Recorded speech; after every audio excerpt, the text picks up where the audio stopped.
মনোবীক্ষণ polyclinic, চিকিৎসার জগতে এক দশক। এখন এখানে সব বিষয়ে ডাক্তারবাবু একসাথে তলায়। ফোন করুন 7477999515 এই নম্বরে। আরজিকর হাসপাতালে নারকীয় হত্যাকাণ্ড এবং ধর্ষণের বিচার চেয়ে বৃহস্পতিবার বহরমপুরে প্রতিবাদে নামলেন শহরের বিভিন্ন স্কুলের প্রাক্তনী পড়ুয়া থেকে শিক্ষক শিক্ষিকারা। এদিন বহরমপুর টেক্সটাইল কলেজ মোড়ে জমায়েত হন তারা। সেখান থেকেই শুরু হয় মিছিল। লালদিঘি হয়ে মুর্শিদাবাদ মেডিকেল কলেজ হাসপাতালে শেষ হয় মিছিল। এদিন সর্বস্তরের শিক্ষক শিক্ষিকা এবং পড়ুয়ারা মিছিলে পা মেলালেন।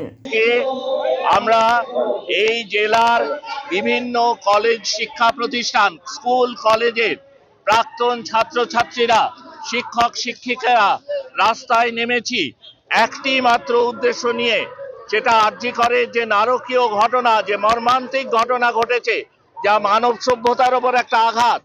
আমরা দেখেছি দিনের পর দিন নানা জায়গায় এরকম ঘটনা ঘটছে, কিন্তু সেই ঘটনার কোনো প্রতিকার আমরা পাচ্ছি না। সমাজে দুষ্কৃতি থাকবে, কিন্তু দুষ্কৃতিকে দমন করার জন্য প্রশাসন থাকবে। আমরা প্রশাসনের কাছে যাব, তারা দুষ্কৃতি দমন করে আমাদের মনোবল যোগাবে।